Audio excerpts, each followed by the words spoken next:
Friends, how are you? The live stream of the Eric Zane Show podcast is brought to you, as always, by some amazing folks. Hello to the Mario Flores Lakeshore team of Van Dyke Mortgage. Okay, so anywhere in the United States, anywhere that you are listening to the show right now, it isn't just, the Lakeshore region of West Michigan that can take advantage of the expertise and jovial good nature of a gigantic, friendly man by the name of Mario Flores. I mean, Mario is just a tall dude who looks like he did a lot of damage during his playing days. Holy cow. He's also the owner of the West Michigan Ironmen, a indoor arena football team that I am the PA announcer for. I did one game, and then the pandemic hit. We were like, oh, yeah, this will blow over. No big deal. Thank you to Mario. Reach out to him if you need a mortgage. NMLS number 3035, Mario's desk number 231-332-6505. I just recommended him to a listener who is in dire need of a change of scenery. And I think this person is in one of those spots where the person is like, well, yeah, I have a rough setup right now with my credit. I just can't do it. I was like, you need to call Mario, because frankly, if you are right that you can't get that mortgage, he can put you in the right spot where in due time you will. Okay, he loves helping people in that spot. By the way, I'll address right now. Of course, you got puppies in here. More on that in just a second. Okay, sorry if I'm blocking the view of some of them. They move around during this usually 2-hour show, so hopefully you'll be able to get plenty of FaceTime with the pooches. I know Stevie is so in love with my O'Neill here. So she's like, oh, my God, I'm so happy. All right. Also, on the live stream, Baldwin Ace Hardware, the kings of DIY awesomeness in the Northland. If you go up north, don't stop at the big box store before you leave. Get it all when you get up there. Baldwin Ace Hardware, smack dab, right there up north on the edge of the Manistee National Forest. As you would expect at an Ace Hardware, they have everything that you would need and all of the experience and advice to go along with that. Baldwin Ace Hardware also brings you My Time with Diana. The Queen of the Forest segments are brought to you by Baldwin Ace Hardware. And last but not least on the intro, Stella Fly. What is that? I see it all the time at all the races, Eric Zane. All these people are like leaders in the race, in the road races when we used to do those, running. And it says Stella Fly. What is that?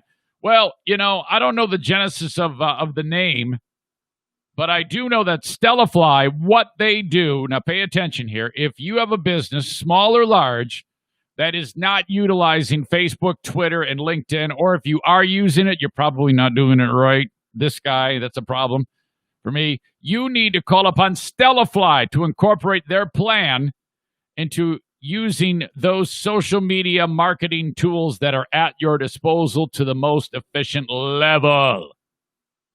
StellaFly.com. Thank you.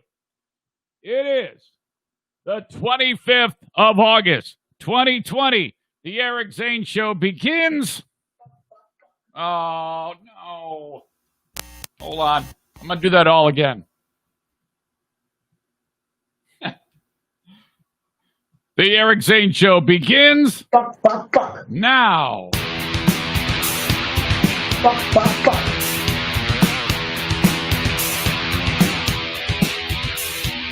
And now, here's a guy who got tired of being fired by corporate radio.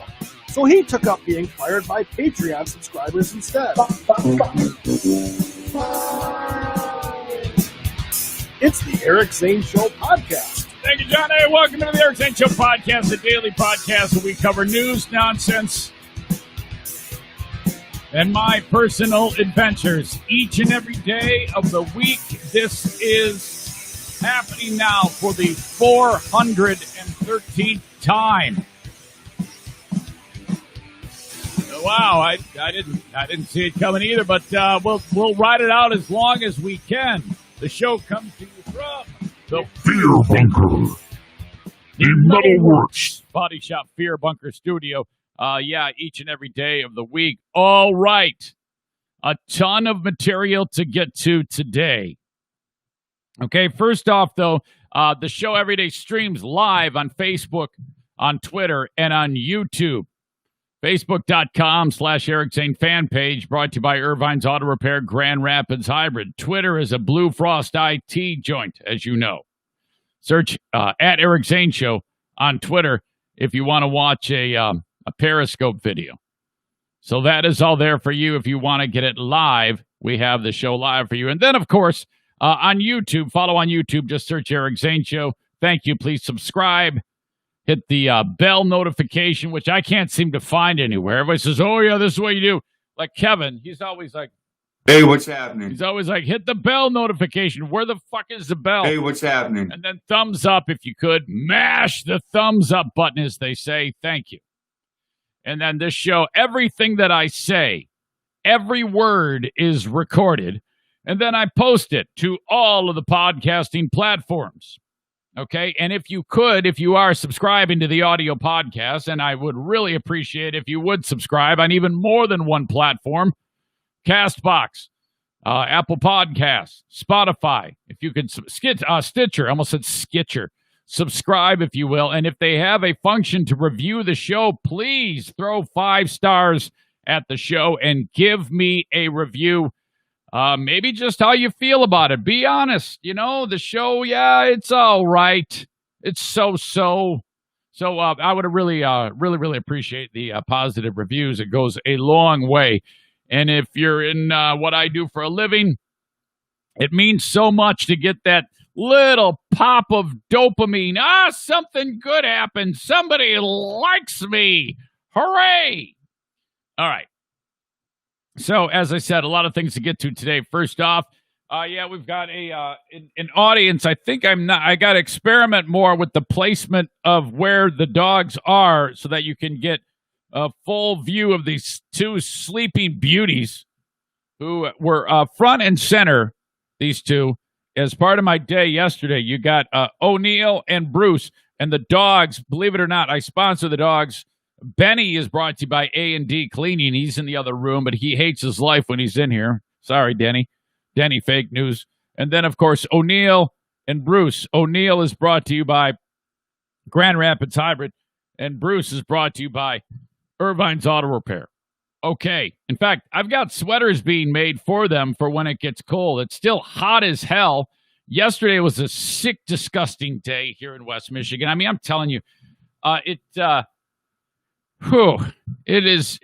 there really is a big difference between places like California or the desert in how the heat is. If it's 87 and 100% humidity like it was yesterday here in this jungle forest land that I live in, it is just damaging. My God, yesterday. Oh, so rough. It was just sweltering. Shit. Dog days of summer-style heat. And then you got the kids going back to school today. First day of school for the Queen of the Forest, and senior year begins for Princess of the Forest, Madison. They're out there. They got their masks, and there's no air conditioning in the schools yet. They believe it or not, they just passed a millage here to get air conditioning in these schools that everybody goes to around here. But man, so there they go, off they go. Who knows? It was described to me as educators are building the jetliner while they are flying it. That's how it's being described with going to school in pandemic world, considering the fact that in mid-March of 2020, there was 10 cases of coronavirus, COVID-19 in Michigan, and they shut it all down.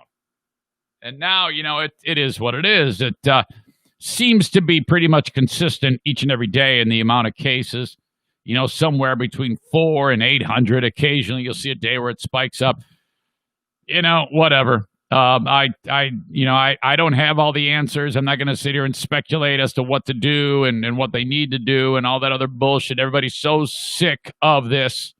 It's become kind of something that I think over time might just fade away as new advances of what we are to do in this pandemic. But just like it hit, I think it'll fade away. Actually, I take that back. It actually hit quite quickly, if you think about it. And the amount of time that it will take to fade away is probably going to be a significant amount of time. But I'm not here to sit there and talk about all the usual shit that we are sick of. That has never been my game on this podcast. So basically, I was talking with Jason Mays and his lovely better half, Trish, when we were at Great Legs. By the way, thanks again to them. We have 2 more parties that we are scheduling right now for the upcoming months for the next Great Legs get-togethers, our socially distant get-togethers. And I said to him, I go, yeah, one of the things I do in order to be able to prepare for this show is the first thing I do is I watch the Today Show. And he looks at me kind of funny. And I go, and then I talk about none of that.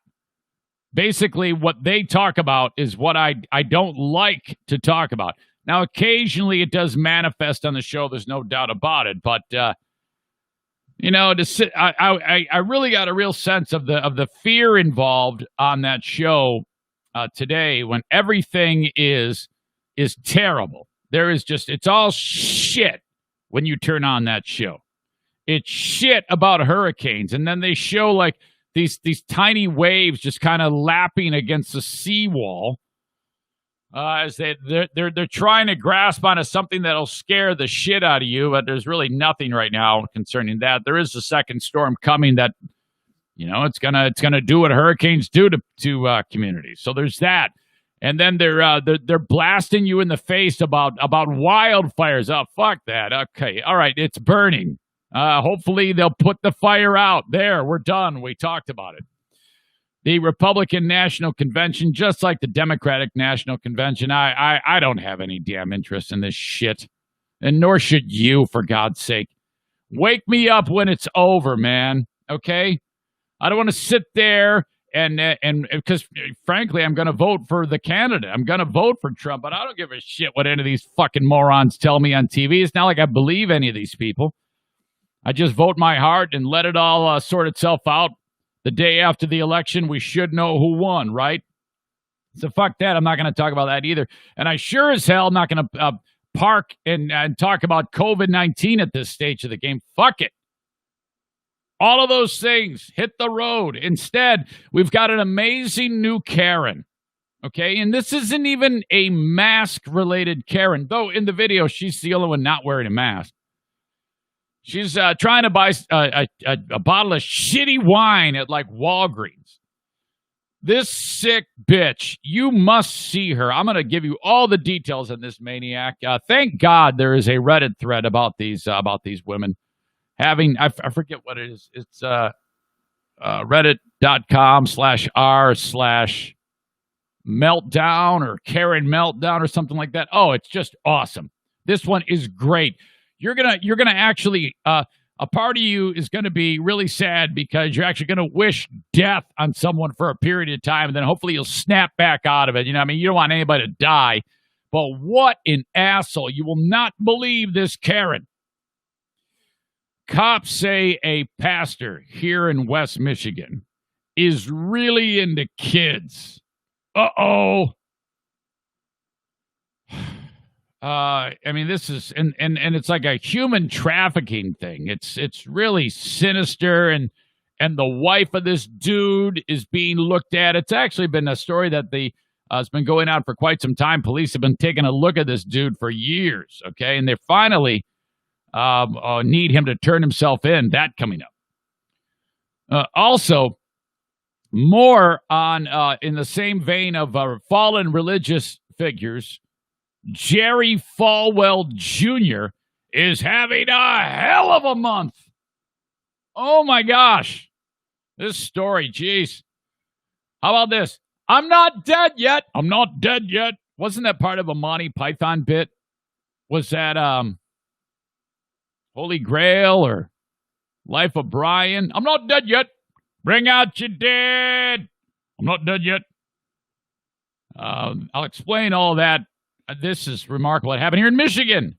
I mean, this is like the type of story that you would hear in like the middle of India or something like that. And you wonder about the validity of it once the story gets over here. But this one happened in Michigan. This is incredible.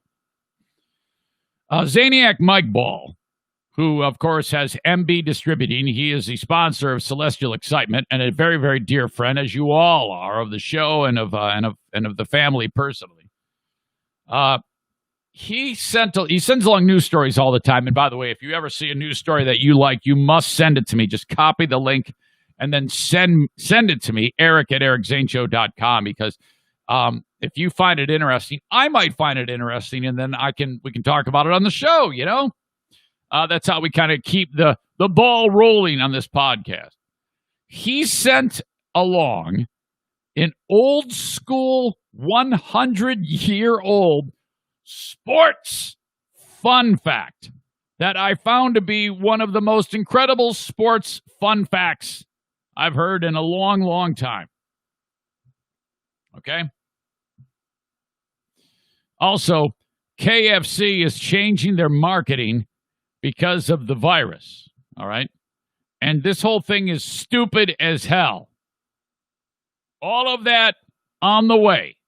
But first, as I'm setting the table up here on the show, make sure that you're watching the show on the usual spots. I see folks on YouTube, Facebook, and Twitter chiming in. Thank you so much for that. Patriot Nick is all over.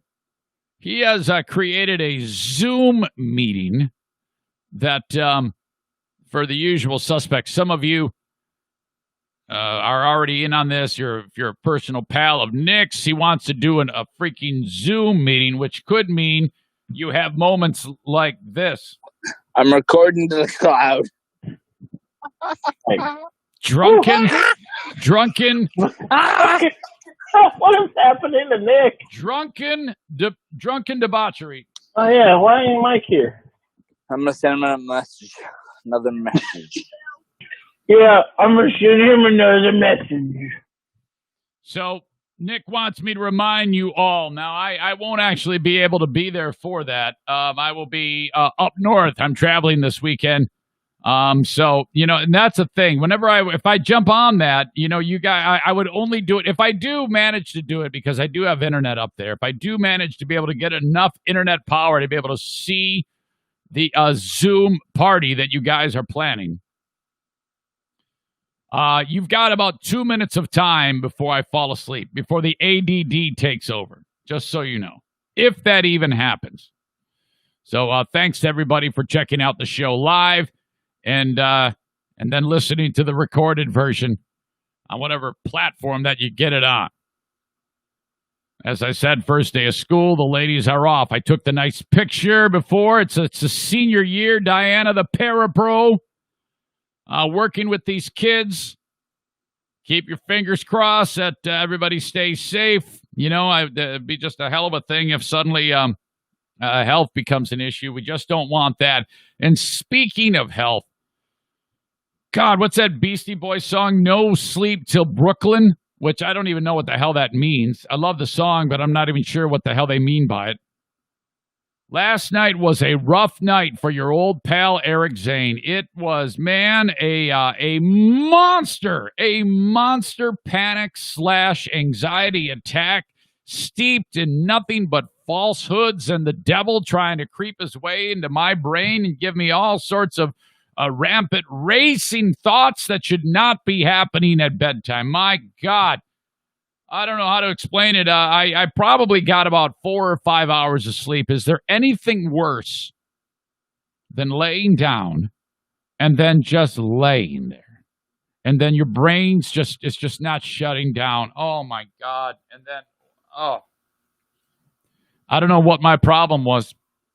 I don't know if it was all the events of the day kind of just caught up with me. And this is what happens to stupid old man Eric Zane with his brain that tries to trick him all the damn time. And it's crazy because I had a really, really excellent day.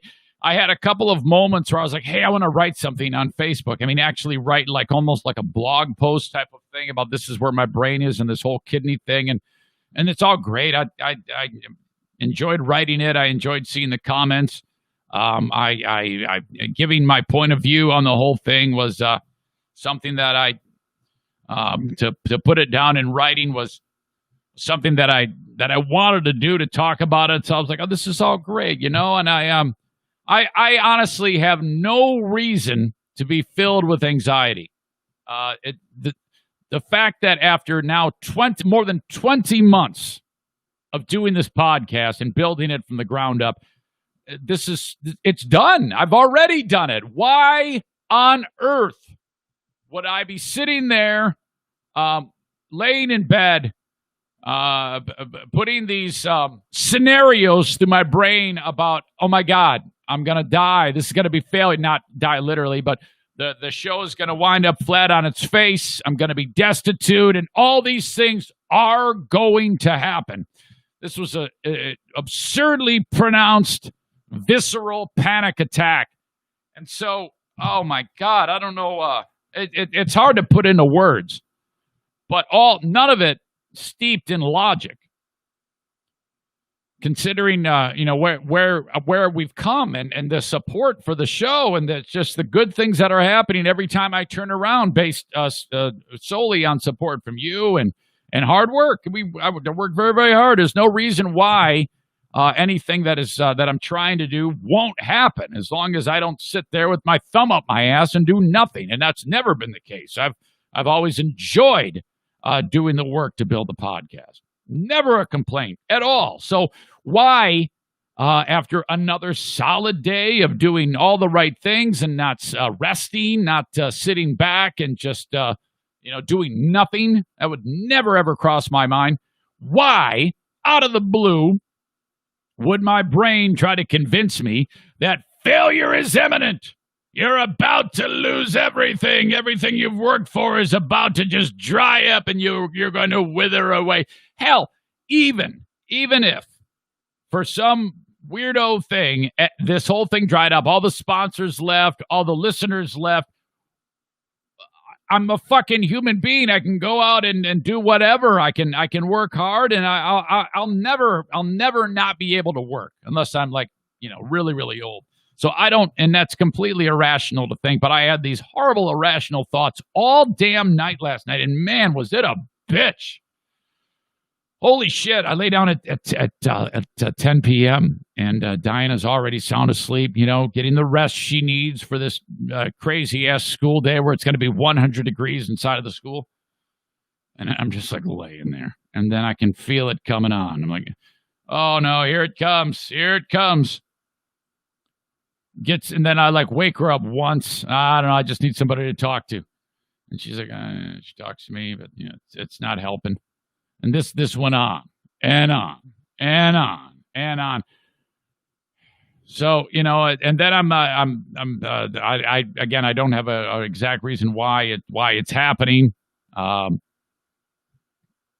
of me is concerned that I am weaning myself off of that medicine, which really wasn't a big part of my life in the first place. So, but I'm trying to come up with reasons why there's something wrong with me. Who knows? I feel fine right now. If I felt in any way like I felt last night while I'm doing this podcast, I would be sitting here like, you'd be able to detect it. You'd be able to detect it in a second that my mind wasn't quite right. And it's gone. I finally did fall asleep, of course, at like 1 or 2. And then woke up, limited sleep, no doubt, but I feel fine. I mean, I feel the same way I do every day at about this time. Great. Why wouldn't I? So I don't get it. Every single time that I've had a panic/anxiety attack, none of what I was worried about has ever come to fruition. Ever. And frankly, I'm in the best spot right now that I've ever been when it comes to this podcast. I mean, you worry about the typical things that you worry about when you have a job. It's like, oh boy, what if? Well, I'm playing the what if game. That's all it is. I'm like, are you fucking moron? I mean, I can say that right now, but when you're in the throes of it, I'm like, what? You don't think that way. You think illogically. It's really a mess, and you kind of just got to power through it, I guess. That seems to work. But I didn't do much other than just lay there, feel bad, stay awake, play Candy Crush like an idiot until I used all my lives. Oh, it stunk, man. It stunk. I don't know. Maybe some of it had to do with the dogs who, all right, this is how it was yesterday. O'Neill has a vet appointment. Okay, so he's, he needed like a well check. He had this scheduled. He had some shots he had to get. And, there's no such thing really as a cheap vet appointment. So, O'Neill, he's got a bunch of issues. He's got an eye infection. He's got an ear infection. He needed all these shots. He's got an issue with a paw that's kind of like raw. He's got a raw paw. That sounds like a band name. Ladies and gentlemen, please welcome Raw Paw. That's like one of the bands Kenny would listen to. Lady, establish the wall of death. I learned yesterday on the Patreon podcast what the wall of death is. Are you aware of the wall of death? This is a tangent. Fucking Kenny on the Patreon bonus podcast. I get him on there. I forget what the fuck we were talking about. And he's like, hey, man. Hey, yeah. Do you know about wall of death? I go, what is that? One of the stupid bands you listen to? One of your death metal bands? He goes, no, man, you're wrong. Wall of death is when, and it's all dudes. The only people that go to these concerts are dudes. You get like, they have the worldwide death fest, and like 5,000 fans get together, and 3,000 of them are in the middle of a mosh pit. And then it's like Battle of the Bastards from frickin' Game of Thrones. You got Ramsay Bolton's crew, and then you got Jon Snow's crew, and then they run at each other at 1,000,000 miles an hour and just smash into each other. That's how these maniacs dance. I posted a video of Wall of Death. So stupid. Kenny, have you ever been in a Wall of Death? Have you ever participated in a Wall of Death? Is that something that in your, when you go see these stupid bands in Nashville at whatever shit show venue that they're at, with 18 fans, is there like 6 of you doing a mini version of Wall of Death? Can you even do a mini version of Wall of Death? I wonder. Let me know. Eric at ericzaneshow.com. I'll check the email on the Green Clean Technologies inbox a little bit later on about your 6-man Wall of Death. So Diana brings O'Neill back. I go, what's the damage? That's the first thing I ask always. It's always about the money with me. $440. Oh! Okay. All right. Then at about the same time, it dawns on me, Bruce here has been really having a hard time with his ear. And I go, I'll bet you he's got an ear infection too. We should take him in. I know it's going to be expensive, but we got to take him in. Dogs with ear infections, that's a bad thing, It's really uncomfortable for my little guy here. So we got a 5:40 appointment. I decided to take him over there. They got a different scenario now, how they do it at the vet. You show up, you call and say, I'm in parking spot number 22. They come and they get Bruce. Off he goes. He takes a dump right before, so I collect it in the bag, and I go, here, can you do a heartworm test too? He's due for a heartworm test. I know that's going to be another however many dollars. Then I get a phone call while you're sitting there, like in your car or outside of the car, or whatever. Yeah, all right, here's what we're going to do. We're going to do this. We're going to do that. We're going to do this. I go, okay, and then the list is going on. I'm like, oh, no, dollars. Another 407. Shit. Thank God Sarah Honda just renewed. Holy shit. So, I don't know, maybe that all played with my brain or something like that. And, but I mean, seriously, I had a wonderful day yesterday. All these amazing things happened. And then out of the blue, it just hits you. Do any of you experience this like I do? This is something that I've only had in the last few years. I'm learning to cope with it to some degree, but I don't get I don't get like a really restless where I'm like running around the house like a maniac. I just don't feel well for a couple of hours or so, and then it just kind of leaves. It's gone. Feel great right now. It's going to be an awesome day. Most days are awesome. I rarely have a bad day. Hell, even with last night, I wouldn't say I had a bad day in any way. I had a weirdo night, but my God. Hell, I even got shit done around the house. There was all the furniture we have in my bedroom is that shit show stuff that's like pressed. It's made out of sawdust, and they like press it together and then put a sticker on it to make it look like it's wood grain. It's real shit. I even repaired it. I've had like the clamps. There was a piece of it busted off. I got wood glue. I'm clamping it, and it looks great. I fixed it. I did all these great things, and then yet I still have this fucked up night. My God, is it awful? If you have any thoughts, concerns, questions, comments, you can leave them in the comments of the podcast on the live stream. Or just send them along, Eric at ericzaneshow.com on the Green Clean Technologies inbox. Thank you so much to Green Clean Technologies for sponsoring the show. Wall of Death. Kenny says, hell yeah, I've done that so many times. There's always hundreds of people at the concerts I've been to, if not thousands. Ha ha, yeah. Not true. All right, maybe it's true. Kenny also says, dude, call me anytime you get those nutty thoughts creeping in on you. I don't care what time it is. If I'm up, my phone is nearby. If I'm asleep, it's on silent. I mean it. Sincerely, your friend, Kenny. And I'm sure everybody else feels that way, too. Thank you so much. You guys are awesome. It passed. We're all good. We're moving on. Okay, so I think just one of you have taken advantage of what I'm about to talk to you about right now. I think I've seen one email. But this is what I'm doing. If you are in West Michigan, and you know someone who lives in a house that has a screwed up furnace, or maybe they're just down on their luck and they need something positive to happen to them, it's always nice to get something new, okay? So in this case, you don't need to know, you don't need to call on a friend and say, hey, is your furnace working? Just nominate them for this. It's the A&E Heating and Cooling Free Furnace Upgrade, okay? Joe Martinez from A&E Heating and Cooling is giving away a free high-efficiency furnace install from the Comfort Maker brand. Okay, this is a brand new furnace, so if you know anybody who has a house and they're down on their luck and they could get a win, they could use a win, I should say, would you nominate them for this? And all you need to do is reach out to me, Eric at ericzaneshow.com.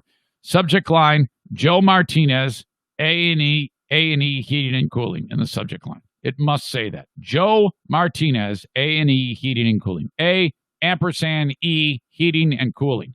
Put that in the subject line. That is the most important thing, because when I'm trying to find these, going back to get them, I search by subject. So I'm going to type Joe Martinez, space, A&E, space, heating, space, and space, cooling. Put it in there, and then give me the details about the person that you want to receive this. This is the old school holiday break-in type of mentality going on here, okay? But it's for something very specific. A new furnace install that is worth thousands of dollars. Joe Martinez is giving it away, all right? He called me up and said, look, man, it's been great, and I'm giving back. Let's do this. He came to me. I didn't go to him. He just called me up late last week. So I have one of you right now who has nominated someone, and this is basically how it's going to be. I'm going to take all these nominations, and I'm going to read them. Queen of the Forest is going to read them. Princess of the Forest 1 and 2 are going to read them. Prince of the Forest, Jim, he's going to read them too. And then we're going to have a meeting. Which one stood out to you as need? It's subjective. We have to decide. That's a very hard thing to do. So, I mean, I wish we could give all of them away. But right now, hell, there's only one. Now, I am going to take these nominations until the end of the month. And then that's it. So, think about it, who you would like to receive this. Don't tell them, for God's sake. and send me a very detailed email about, the shit that this person's going through. Joe Martinez wants to do this. I have nothing to do with it. I'm just the mouthpiece behind it, trying to spread the word about it. So he wants to do this thing, man, and he wants to have it installed by October 15th. So by the end of September, I don't know if I said that, the end of September, this needs to all be put away in terms of who it's going to. And then it's going to be installed by the 15th of October into the recipient in West Michigan. Okay? So those are the details. That's all you need to know. If you have any questions about this, reach out to me, Eric at ericzaneshow.com. Otherwise, send it, man. That would be so great. The Open of the Eric Zane Show podcast is brought to you by, well, why not? A&E Heating and Cooling, 616-516-8579. In fact, with that number, you can even reach out to Joe and say, hey, man, you're doing a great thing. This is awesome. Well done. 616-516-8579, or just say some forbidden Spanish to him, like, Tu madre es una puta. He would love it. Joe Martinez, one of the many, many sponsors that make up this show, that keep me from having sleepless, panic-filled nights. And if you reach out to them, and as you should, if you reach out to him and all of the sponsors of the show and drop my name, you're really doing a great thing. Thank you so much. A&E Heating and Cooling, 616-516-8579 for repairs when things go south on your setup. That happened to me this year with a compressor that went bad. You need new install, heating or air conditioning. You need a tune-up, after-hour service call. He does it all. Joe Martinez, and you will save money. While I'm at it, part of the army of sponsors on a grassroots level is Bennett Flooring Installation, who they're also giving back. My God, they're giving away these Patreon subscriptions. I'll talk a little bit more about that coming up. But if you need your flooring installed, the way they do it is they show up to your house, they measure. After a few minutes, they say, all right, we're going to come up with the estimate. We'll send it to you later on in the day. He says, all right, it's going to cost you $300 for us to install this flooring, whatever the size is. That's how the price is figured out. And then you say, all right, well, let's do it. And he'll say, do you want me to get your flooring for you? You pick it out and I'll go get it, or you want to go get it yourself? When we did this, we just went to the store and got it, okay?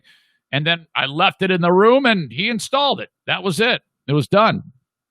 That's how it works at Bennett Flooring Installation. Call them at 616-318-0167. Thank you, Bennett Flooring Installation. And then BK Guns and Stuff. If you got a piece of, if you have a piece of firearms. What an idiot. That's what I almost said. If you need your gun service, they are the show gunsmith. BK Guns and Stuff. Reach out to them about how you can send the firearm to them safely, no matter where you are in the U.S., and get it repaired. 616-902-2447. Call up Benjamin or Kyle today. BK Guns and Stuff. Click on their logo. It'll take you right to their webpage, their Facebook page, actually. All right. So that's all the open. Now let's get to what we talked about in the further things on this show, the things that I teased for you in the intro.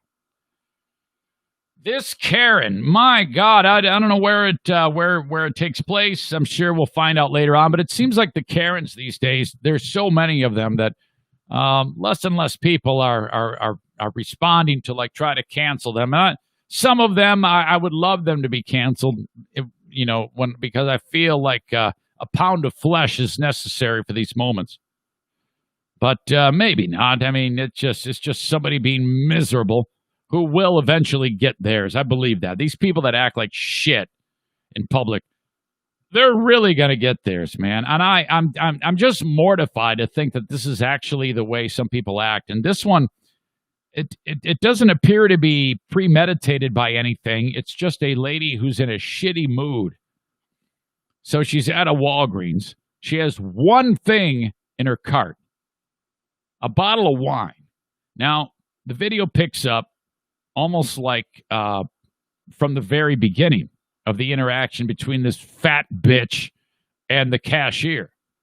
Okay? The cashier turns out to be the manager. which is good. The dude who's shooting the video, obviously she's acted like an asshole, or he sensed trouble was coming, so he started shooting the video. So you actually have it from what appears to be the very, very beginning. From what I'm understanding here, there's a lady who's ahead of her. Fat wine Karen bitch is behind the lady who's about to be rung up. And the lady who's about to be rung up notices and can feel the pressure of this aggressive, impatient woman. So the lady who was in line steps aside, which you think would be a de-escalating thing. Maybe not. I don't know. Maybe Karen realizes that she looks like an asshole, so she's going to really lay it on thick. But the woman who was there moves aside. And then, so Karen then goes up to actually make her purchase of her fucking Boone's Farm wine or Barefoot, or whatever the fuck it is. And the guy shooting the video says, because Karen is disputing whether or not, if she should be there or not. I don't know. It's weird. And then dude shooting the video says, yeah, she's being polite. And then Karen wants to ring up her wine, but she's talking the whole time. In order to buy the product, this is everywhere. You know, they have to scan your ID to prove you're over 21. So if it rings up, it won't show up on the computer for the cashier to pay for it unless you scan the ID. You can't hit a button that says skip, at least not in this store. Who knows where it is? Maybe it's different state to state. So the cashier is trying to explain to this fat bitch that I need your ID. And the lady says, no, I just need to put my phone number in. And the lady says, no, you really don't. And she says, no, okay, fine. All I need then is my American Express Platinum. And then she notices that the guy is shooting video, and then she starts giving him shit, saying, you'll never have one of these. I'm rich. I mean, she said all this shit. Listen to this. Here we go. I wanted to give you a little bit of background of this fat Karen bitch.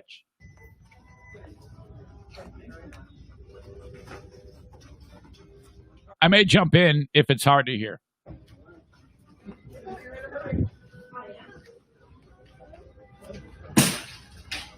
All right, that was Karen ramming her cart on right at where all the gum is, because she's had to wait. But she's been given the free pass to go, and no one's even said anything at this point. She just rams the fucking thing right there and pulls the shitty wine out and puts it on the countertop. Are you going to No, she was way ahead of you. Okay, well, she should be in line and go. Okay. The lady who moved over is standing there. And the person who's working the cash register, the manager cashier, says, well, yeah, she was in front of you. She's not aware that the one lady moved over to be polite. So she's a little confused. But all that does is get fat bitch Karen talking. Okay. And she's saying, well, she should have rang herself up. Now I'm here. Here I go. Her turn. She was before you. Okay, she should go. I think she's being polite. Maybe. Dude says, yeah, she was being polite. And Karen says, maybe. She's just tired of listening to you as well. I bet she is, but she should go. She's Cashier says she's tired of you being impatient. fine. Definitely. Ma'am, I need your ID. Yeah, I will put my phone number in. I need your ID. I can put my phone number in. Everybody gets ID. Mine My gets phone scanned number? every time I'm here. I can put my phone number in right now for you. I'm a lot Go younger right than ahead. you. Next to mine. I will definitely do it. And I don't care if you know who I am either. I don't give a Facebook's about to know. Facebook's about to know. Karen. Have a great day. She's not done. You just almost dropped there. What's your name? There's nothing in here for you to ring out. All right. I have a Cashier manager, and fat bitch Karen does not know she's a manager yet. She says, there's nothing to ring up. I can't ring you up until you give me your fucking ID. Express is platinum. I bet that's it. You have no product in there because you've given me no ID. Karen, what's your last I name? have a American Express card that's platinum. Take Ma'am? that. There is no product run in. I've got a platinum card. Take that. Meanwhile, guy's trying to get her last name because he wants to cancel her. without an ID. You want to have a. You want to give me an ID? You know what? Give me a manager. I am the She is the manager. I don't believe it. I'm here every day. I have to show my ID every day. I drink every day and get booze. I have to show my ID every day. Show it. Who the hell are you? I'm not Karen. Ma'am, Great. okay, here's the deal, or I will call the police. Okay? You need I to leave. could- This is going to do you no good. That's a very valid card. Ma'am, Put it in your, there's no put it in your product purse in here then. because you won't give me your ID. Okay, I'll give you my ID right here. Here you go. That's all we had to do. Here you go. All That's we it. had to do. She just rang it up. That was it. She goes, that's all we had to do. My God. There you go. Thank you. I don't mind. Now you can put your platinum. Yes, platinum. Thank you. Cool. It's a platinum. We're all impressed. Sweet. You Moving don't along. know anything They're- about You it. look very rich. You do. Yes, I'm rich. You I look am. it. I am rich. I like your sweatpants. Yeah, done. I like it's your really sweatpants. rich. You're done. Remove your card. Thank you. Platinum. Something Bye. you've never seen. Bye. Yeah, it's really heavy too. My Facebook is gonna love you. Have a great day. You just made. You just made. I don't care. All right. I don't care. Bye. Have a I don't good even day. tell you bye. Oh, you'll sleep with me. By the way, she puts, American Express card. she puts one bottle of wine in a cart and uses the cart to transport one bottle of fucking wine, which is probably going to be gone by the time she gets home. God. You know, I mean, it really appeals to my primitive side when I see these videos and hear these words, and I'll link it up for you to see at in the news of ericzaneshow.com, and I'll link it in the show notes of the audio podcast like I like to do. I mean, it really appeals to the primitive side of me if the manager / cashier would take the bottle by the neck of it and just hit her right across the face with it. I mean, it would actually make me so happy for that irrational moment in time that I'm so filled with anger and frustration with this fucking bitch. And no one else is giving her shit, though. That's the thing. All she had to do was wait in line for someone else to buy her pack of gum. But she was so belligerent that the lady wanted to buy her pack of gum, moved over and said, here, go ahead. It's all you, man. I'm just going to. And that lady didn't say a word. Then the manager gets involved and says, she was before you. And she goes, yeah, well, she should have gone. She said, it's my turn now. Kablamo. My God. The nerve. What happens to people that they get so diluted in the brain and become so defective? And it appears she's just like that because she says she has money. Oh, it's nauseating to me. It seems like such a backbreaking way to live, you know? I mean, my God, how does anybody enjoy your company in any way, shape, or form? It is just ridiculous. Holy shit. You got to see that one on your own. Let's see. Yeah, that is absolutely incredible. So check that out when you get a few minutes. When I get done with this podcast, be able to see it in all of its glory. Thank you to Zaniac Mike Ball for being a terrific contributor to the show, man. He sent something along that I want to describe to you as the Eric Zane Show podcast sports fun fact of the day. And it's really simple. He just sent it along. And this is from about 100 years ago. He was he had just been traded to the Cleveland Indians. He had been with the New York Yankees. First, this guy's so old that he started playing with New York prior to them becoming the New York Yankees. It was with them when they were called the New York Highlanders. I don't know. And then so he's with the Yankees, but he's a drunken idiot, and they hated him because he kept doing stupid shit all the time. Pretty good pitcher, this guy, this Ray Caldwell. But, he was always up to no good and showing up late and pitching while he's hungover. And then he goes AWOL for a period of time. So they dealt him to Boston. Fucking Red Sox hated him too. Everybody hated this guy. So they said, all right, get the fuck out of here. We're sending you to Cleveland. So Cleveland Indians are like, oh, all right, great. We got this guy, Ray Caldwell. He's a drunken bastard. But he's pretty damn good. He actually was a pretty damn good pitcher, this guy Ray Caldwell, despite the fact that he always pitched drunk. Like, no shit. I mean, like, really drunk. He'd drink all the fucking time and go out and pitch awesome. Kind of. So, you know, he's also a good hitter. I think he batted about 250, if I'm not mistaken, which is pretty damn good for a pitcher. All right. So Ray Caldwell on his debut with the Cleveland Indians. This sent in by Zaniac Mike Ball. He's having a damn fine game.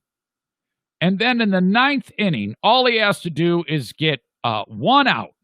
Okay?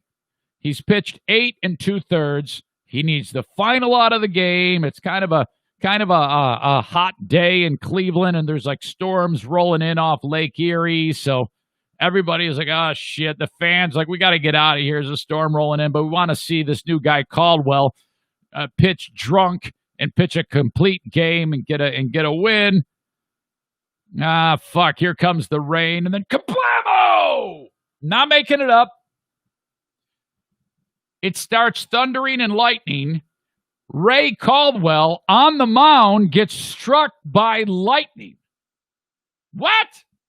Look it up. I'll include a link to this story. Ray Caldwell on the mound got hit by lightning. This story hasn't even gotten to the point that is the most amazing. We're not even close to the most amazing part of this story. But how would you like to be at the stadium that day? And, you know, you got your top hat and your suit because that's what you wear when you go to a ball game in 1919. It was August 24th, 1919. So yesterday, that many years ago. So that would be, wait a minute, 101 years ago yesterday. Ray Caldwell struck by lightning on the mound. So everybody's like, fuck, man, trainers come out, you know. We got to help out Ray here. He's not drunk this time. He was struck by lightning, see? He's laying there in the mound. He's like, oh, fuck, there's smoke rolling off of Ray. He's all fucked up. He's got to die. I don't think he's going to die, but he's badly hurt, man. He just got struck by lightning. Holy shit. Caldwell gets up. What? He gets up from being struck by lightning. Ray just got struck by lightning. He goes, I know, man. I was there. I felt it. I know what happened. All right. I'm good. What? Yeah, I'm good. Come on, Ray. There's a stretcher right here. We're going to take you to the hospital. Fuck that. I'm not going anywhere. He gets pissed off and won't leave the field until the trainers leave and the manager. They walk off the fucking field, and they're going to let him pitch. And he gets the final out. Ray Caldwell, what a boss move. My God. Struck by lightning on the mound, finishes the game. Okay? I don't know if he got the guy to ground out or fly out or struck the last dude out, but Caldwell lived. Story's not done. Story's not done. 17 days later, the only thing that could make it more ridiculous if he got struck by lightning again. No, that did not happen. But 17 days later, he walks onto the mound and throws a no-no. Pitches a no-hitter against his former New York Yankee team. 17 days later.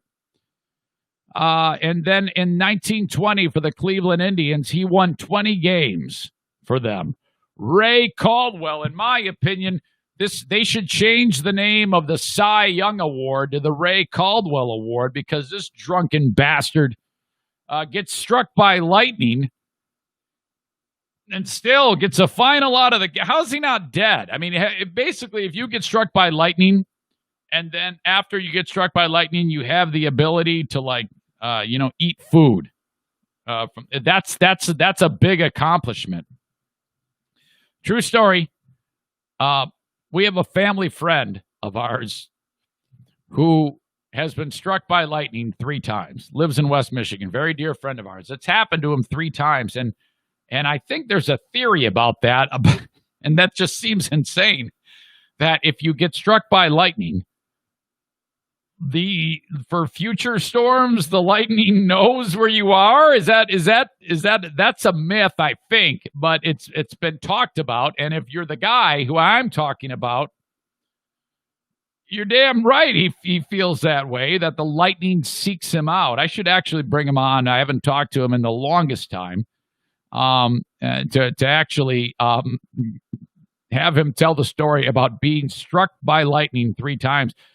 His heart rate now is, when he's resting, I think it's like 150 or 160 all the time. And he's, oh my God. And he says that whenever there's a storm coming, or even knows that there's a storm coming, he is, oh man, he's heading for the hills. That's some serious trauma there. Seriously, you get struck by lightning 3 times. There you go. That's your Eric Zane Show podcast. Old school sports fun fact. Thank you to Michael Ball for that one. I saw that. I was like, what? Guy gets struck by lightning, then he finishes the game. Ray Caldwell. How about that? You're a legend. Oh, hey, you're a legend, dude. Oh, thank you, the dude. All right. There you go. We've got a free Patreon available for you from Bennett Flooring Installation. This is so cool. Even though I tried to screw this up. Let's see. Hold on a second here. All right. If you want to get in on my Patreon for free, Bennett Flooring Installation has done this. We're having a drawing at the end of this week. On Friday, we're going to have a drawing. And if you want in on 1 full year of Tier 1 Patreon goodness, all you have to do is send me an email. Eric@ericzaneshow.com on the Green Clean Technologies inbox. Subject line, free Patreon. The one thing you have to do, 2 things. Give me your name, because sometimes your email doesn't have your name if it's like in the email. And then, send me your name, and in the subject line of that email, it has to say free Patreon. Again, I'm going to search these by subject, and then I'm going to get all the entries and draw the winner. Hang on. 10 of them. I've also posted on it, on this exact thing on Facebook and Twitter. If you see those posts, all you have to do is like them, comment on them. If you feel so inclined, share them or retweet them. I know you will be decreasing your chances if you do that, so I'm not going to hold you to that. I understand if you don't do it. But 10 of you are going to get that free Patreon thanks to Bennett Flooring Installation. And actually, I'm going to make that 11 because an anonymous donor, just a listener, one of the Zaniacs, has agreed to make this pot sweeter and has thrown in the amount of money to pay for number 11. So this is, again, the life essence of the show. It's that whole process of people helping people out. It is just spectacular. I am so giddy about this. So if you want in, send me an email, eric@ericzaneshow.com, or like the Facebook or Twitter posts, and then you'll be in the drawing. I'll draw those winners on Friday. 11 of you will get 1 year of Patreon Tier 1. That is the $5 a month deal. You will have access to all of the audio archive, which includes Smarter Than a Former Drug Dealer trivia, which we're playing today. Dean taking on Dale at about noon Eastern time. You'll have the access to the entire Patreon bonus podcast. You'll have access to the Insane Asylum, which is my radio show that I do for Q100 up north. So yeah, that is all there for you. And all you have to do is let me know, and I will put you in the drawing. If otherwise, if you'd sign up for it, that would also move the meter for me. Thank you so much for people who have been on board with Patreon in the past. And if you're thinking about getting back on, I would love you. I would welcome you back with open arms, except for a few of you. There are actually a few people that I've banned. I banned Jim Brady. He's not allowed to. I actually banned him. He cannot. I made it so he can't actually sign up for Patreon. I don't want him. Take your fucking money, you asshole. And there's a couple others. I'm like, you know, you're such a dick. These are people who signed up And then what they do is they get butthurt by my opinions on things and don't take it with the grain of salt that you should and don't find it entertaining at all. And then they turn on me and hate my guts. What the fuck is wrong with you? My God. Bill Burr said it best. When it leaves my mouth and enters your brain, was it Bill Burr? It's your fucking problem. Okay? Jesus, grow up. All right. Shoreliner Striping just signed up for more podcasting. These guys stripe parking lots, workplaces, and athletic fields in and around West Michigan and beyond. If you need that service taken care of, and some of you, you redo the parking lot, it's all black, looks nice, but you got to put the stripes in. Shoreliner Striping does that. Their website, shorelinersstriping.com, or click on their logo at ericzaneshow.com. It'll take you right to their page. Okay, this is the last one for now. For now. She's a huge diehard supporter of the show, but honestly, she didn't get the movement that she wanted, so she's going to take a break and hopefully be back in the fall. Kim Lazera, we love you to death. She's a huge supporter of the show. My God, this is not a bad thing. Believe me. She doesn't blame me. She just says, it comes and goes. Singular products help increase your metabolism, give you energy. It's for those hard-to-reach spots that just won't lose the extra belly fat. You can take advantage of Kim Lazera and her distributing business of Singular products. If you need more information about Singular and what they can do for you, click on Kim's logo. It's the X, actually, on ericzaneshow.com. It'll take you right to her Facebook page if you want to check out some of her products. And then keep her in mind even after the sponsorship ends, which is this week. And then you can take advantage of what she has to offer. Can she at least get one sale before the end of the week, for God's sake? Thank you to Kim Lazera for being part of the show. Distributor of Singular products. And then last but not least, the next gun school for CPL training is September 12th with my man Steve Prince, retired U.S. Army Major Steve Prince. September 12th, 2020. That's a Saturday. Starts at 8 a.m. CPL training. You take the class. By the time the class is done, you've got the certificate. You take it to your county. They see that he is a certified pistol instructor. And then you can get your concealed license. The class is going to set you back $125. You don't even need to own a gun to take it. Ladies are encouraged. And if you've always wanted to do this, sign up for this class. $125. That's it. Reach out to Steve, 616-204-1705. 616-204-1705. Or just click on the Prince Army logo at ericzaneshow.com. It'll take you right to his Facebook page. And then the events. It's linked up in the events. This event, you can buy the tickets online if you want. It's awesome. Or just call them and say hi. All right, let's talk a little religion. Not really, but these are religious people who, it was probably a simpler time for these two. Jerry Falwell Jr. is one of the people that's involved. And the other guy I just found out about, I think I may have heard his name mentioned a time or two. Kalamazoo, Michigan is near where we live. It's just to the south. A reverend by the name of Strickyvar. How do you say it? S-T-R-I-C, Strick, J-A-V-V-A-R. Strickyavar? Strickyavar Strickland.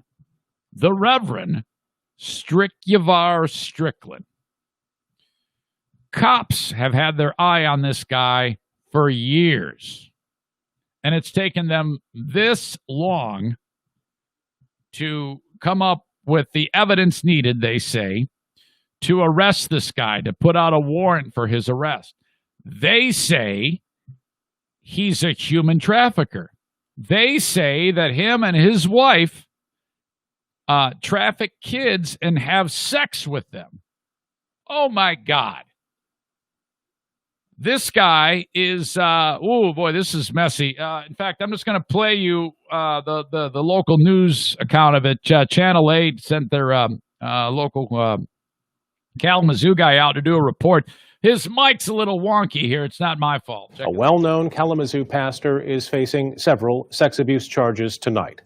This is a case we've tracked for years, and News 8's Kyle Mitchell is live in the Kalamazoo studio breaking this story tonight. Sue and Brian, Reverend Strickland is now facing 11 felony charges in Kalamazoo County District Court. Those charges include multiple accusations of criminal sexual conduct. Accuser of the fucking brethren, you In motherfucker! Human District Court. Those charges include multiple accusations of criminal sexual conduct and human trafficking of a minor for commercial sexual activity. Previously, state police allegedly paid teens to engage in sex acts at the couple's Kalamazoo home, which is owned by the church. The alleged crime started in 2015. Pastor Strickland has consistently maintained his innocence throughout years of investigations, and so far has not turned himself in to police. He's been a prominent figure in Kalamazoo for years. He led the local chapter of the NAACP at the time of these accusations. Oh my God. His attorney, Mike Hills, on the phone. He told me, quote, "We are aware of the charges and are he's got a big cock. making arrangements to surrender Pastor as soon as possible." The attorney says he could not comment further until that a process occurs. He's able to review these new charges. Now that we know that Strickland's wife is also under investigation, charges against her at this point. Of course, we'll continue to follow this story. Live in the Kalamazoo studio, Kyle Mitchell, News 8. All right, so the police think they got their guy. They said this guy's a fucking idiot who has been trafficking kids for years. Who knows if it's true? It's all allegedly. You like how I'm dancing around this? You know, if I come out on this before due process has taken place and I say, yeah, this guy did this, but you can get away with that. That's the old trick. Police say Strickland fucks kids. That's all you got to say. And you can say whatever the fuck you want. Cops say Strickland trafficked kids, and cops say his wife is involved. All right. Tail of the tape on the good Reverend Strickland. Raise your hand if you think he did it. I'm allegedly raising my hand to see if you will. But let's take a look at the live stream. If you have a way to raise your hand, either by saying, actually putting a hand emoji going up or writing guilty or not guilty, I would love to hear what you have to say. All right. Tail of the tape on Kalamazoo pastor Strickland. As of yesterday, he hadn't turned himself in. He may very well have by now. 11 felony charges. I don't know what is involved in third-degree criminal sexual conduct. On a student, one on a person aged 13 to 15, and one by force or coercion. I don't know the difference between first, second, third. I have no idea. I haven't yet trafficked kids, okay? He's also facing 4 counts of human trafficking of a minor for commercial sexual activity and 3 counts of child sexually abusive activity. Now, those are all the formal charges. Now, who knows what that could involve? That could involve taking the kid, paying them, and then for other people to have sex with the kid. I mean, that, I guess, could be a thing. The date of the offense, according to records, is August 1st, 2015. My God. In September 2018, the Michigan State Police served a warrant at a home registered to Strickland and the Second Baptist Church. So basically, he's been a reverend at this church. And if you're a member of that congregation for almost 2 years, if you've been going, let's say you just found out about it in September of 2018, do you still go to that church? Who would do that? I mean, even if there's any allegation, I wouldn't want to be in the facility. Like if my church, which by the way I have not been to in the longest time, I need to go back. It's time. It's time to go back to mass. if I found out that something terrible happened from anybody who works at the church, I wouldn't go to that church anymore until the problem was sorted out. I mean, it could be, and that could lead to exoneration. I would pull myself back, but there are people that still go to that damn church. The search warrant was executed. Okay, they served that warrant in 2018. The warrant was executed based on criminal allegations surrounding criminal sexual conduct and pandering against two individuals, and today's search was part of the investigative process. That was 2 years ago. Strickland, along with his attorney, Michael Hills, spoke to members of the media in February 2019 about the allegations. The Reverend and his attorney denied any wrongdoing whatsoever. Well, there you go. Innocent till proven guilty, I say. Strickland's attorney released a brief statement of Wood TV8, and it said, "We are aware of the charges. We're making arrangements to surrender Pastor Strickland as soon as possible." Yeah, hurry up with it. Okay, he's probably in custody right now. Strickland also faces an assault charge stemming from an alleged incident with a former deacon of the church that occurred at the church in December of 2019. That case is scheduled for trial September. This guy's a mess, man. You know what I've never had at my church, thank God, is, sexual allegations, charges of trafficking, search warrants served, assault charges being handed down. My God. Strickland's been a pastor at the church in Kalamazoo since 2012. Previously served as the NAACP Kalamazoo chapter president from 2016 to 2018. Holy shit. Well, I'm anxious to see what went down here. I'm looking for more information of Pastor Strickland, and if he's innocent, because first of all, innocent till proven guilty. Everybody knows that. If he is exonerated of all the charges, well, then he's should be good to go, right?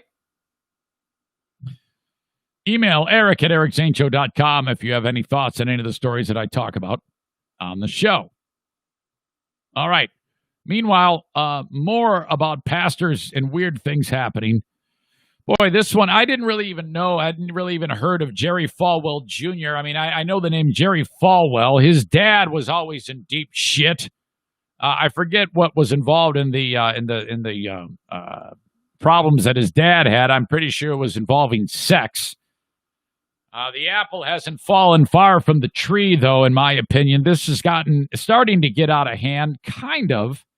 I mean, it isn't like he's done anything really, really bad. He just seems like a greasy son of a bitch. Does Jerry Falwell Jr., who ran, kind of still running Liberty University? I'm not sure. In Virginia. This has been the weirdest damn thing. It all started this month. Well, first of all, it started even further back than that when Liberty said, or Falwell said that Liberty University is protected by God from coronavirus. So everybody, welcome back. Come on in. I don't even think that they missed a day of school, frankly, when this whole thing hit. So he's one of those guys. All right, whatever. But then in the past month, there was the snapshot picture of him and some hot chick, and he's got his belly pulled up and his pants undone with his little Reverend pin dick nub sticking out of his whitey tutties or whatever the hell he was wearing at the time.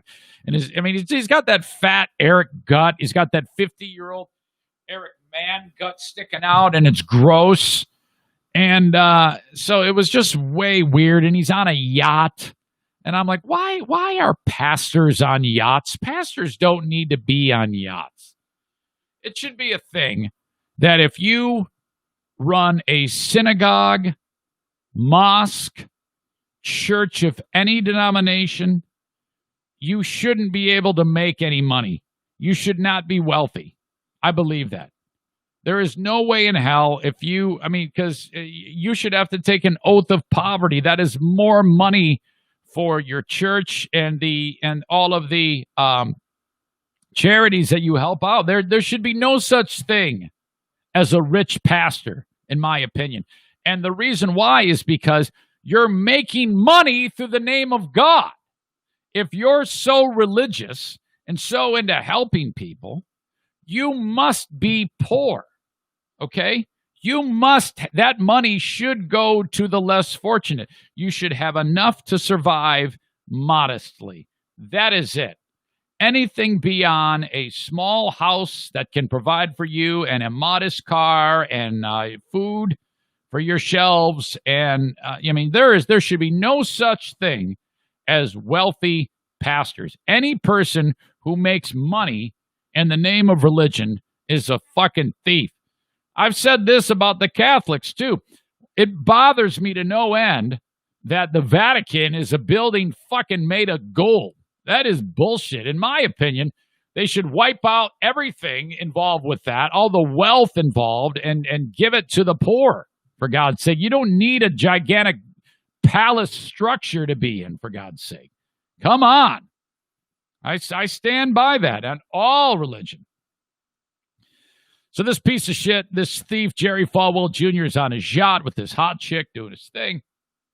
It's like, what the fuck is going on? He's like, oh, yeah, she's just an assistant. My wife loves her. It's all good, you know? And then Liberty University, which he runs, the people that he is involved with, I guess there's like a board, you know? They encourage him to take like a leave of absence or something like that because he's drawing a lot of heat because of that picture. You know, if you run a university and you're a religious figure, you need to be doing things like going on mission trips. You need to be going like to faraway places where the people don't have shit. You're not supposed to be on yachts. You're supposed to go to like a little village in Mexico where they don't have like running water. And you know what you do? You like gather up the families at the church and their kids, and you maybe pay for the airfare to get everybody there for this goodwill thing, and then you dig a well or build a school. Those are the pictures you take, and then that's all you do. You don't have your little pin dick hanging out while you're sitting on a fucking yacht owned by NASCAR legend Rick Hendrick. So that is just weird. Okay, that's just me. Then maybe I'm wrong. Maybe you think that they should be wealthy. I doubt it, though. And so Falwell's been acting weird, and then the other day, out of the blue, he said, everybody, I've been acting weird because my wife fucked a pool boy and he tried to extort us. So if you're Mrs. Falwell, you're like, asshole, we worked this out. We agreed that we weren't going to say anything about this. Well, all right, so that happens in the last 24 hours. And then the next thing I see is that he's decided to step down from Liberty University, or so we thought. Okay. This latest from the AP was published today. An update. I stepped on the mic cord and almost bashed myself in the teeth. Jerry Falwell's future as Evangelical Liberty University at the Evangelical Liberty University amid a sex scandal was uncertain Monday, after the school said he offered to resign, but then changed his mind. He agreed to resign immediately as a president, but then instructed his attorneys to not tender the letter for immediate resignation. I guess they had second thoughts. The news of the possible departure followed the news stories about his wife's sexual encounters with the much younger pool boy, but it lists him as a business partner, and I'll talk about that in a second. This marked the latest in a series of controversies related to the couple to royal the school founded by Falwell's late father, the Reverend Jerry Falwell Sr. I call upon the university community and supporters to be in prayer for the university and for all its leadership, past, present, and future, as we walk with the Lord, oh God, through this stormy time of transition. Acting Liberty President Jerry Prevost said in the news release. This all started August 7th when you could see his little pecker through his underwear. But there's a little bit more to the story. This pool boy at the time, he's like 28 right now. And remember I told you Falwell threw the wife under the bus. Now you're being led to believe there by what he said that, Jerry's there being a good soldier, and then the pool boy's cleaning the pool, and then the next thing he knows, he finds out that she's having an affair with him. Oh, I'm heartbroken. No, that's not the case at all. This dude, and then Falwell says that he tried to extort them in a, give me money or I'll tell the world. That's what he says. This guy's like, I don't know about that, man.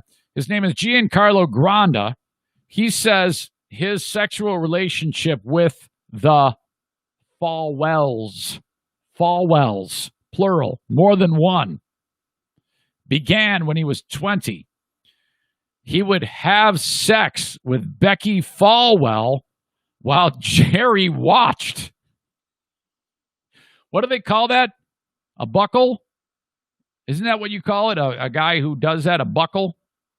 I've heard people say that, but they spell it weird. It's not like a belt buckle. They spell it like B-U-C-K, H-O-L-D, a buckhold. No, it says, it's got an email. It's a cuck, a cuckold.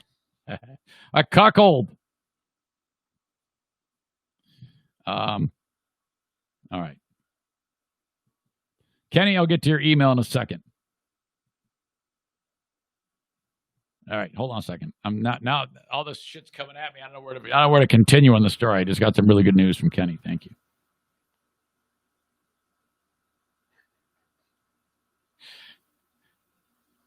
You just said you look so amazing in those sweatpants.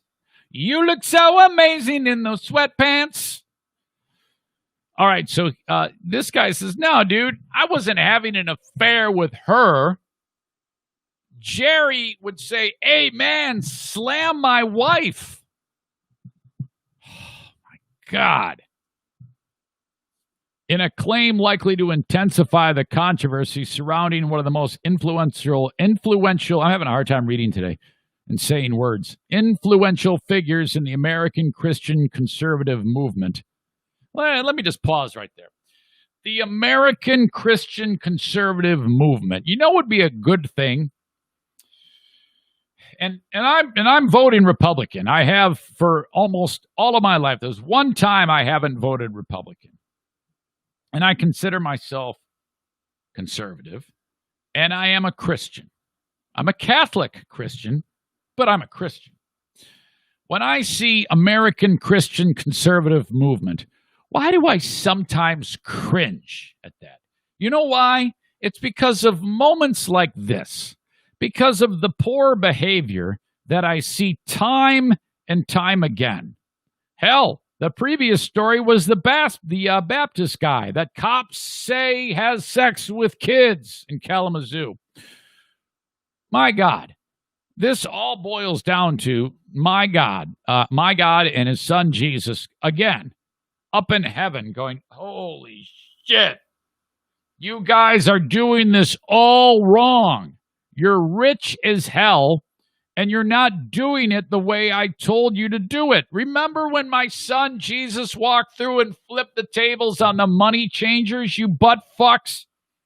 This is what I'm talking about. And here you rich bastards are having sex with each other and acting like assholes and got pictures with your little pin dick sticking out on a yacht. I mean, come on, man. Just go dig a well in some faraway place. Okay, take all that opulence and give it to a local school district so they can have Wi-Fi. We need to have a movement in this country to take the wealth out of Christianity so that you can get down to the basics, the brass tacks, you know? That's why I love some of these pastors that just live very basically, very basic lifestyle, and yet preach the word in a good way. Those are the ones you love. We need more stories about them and less stories about the Jerry Falwell Jr.'s and other people that are just stealing from people and acting like assholes every moment they can. So, Falwell's the one who spilled the beans on this thing. He told on his wife, as far as I can gather on this story. And then Giancarlo Granda says, no, wait a second, dude. I was slamming his wife while he sat there and pounded his pud. This whole thing just broke today, by the way. If Falwell is putting his resignation in and then taking it back, he's going to put it back in today. There's no way this guy sees the end of the day as the president of Liberty University. This has now gotten to the disgraceful level. It was already weird. Now it's just disgraceful. And a claim likely to intensify the controversy. One of the most influential figures of the American Christian conservative movement, a business partner of Jerry Falwell Jr. You call this guy the pool boy, the business partner, all right, has come forward to say he had a years-long sexual relationship involving Falwell's wife and Jerry. Giancarlo Granda, and I'll link this up for you to look at, says he was just 20 when he met Jerry and Becky while working as a pool attendant at the Fontainebleau Miami Beach Hotel in March 2012. Starting that month and continuing into 2018.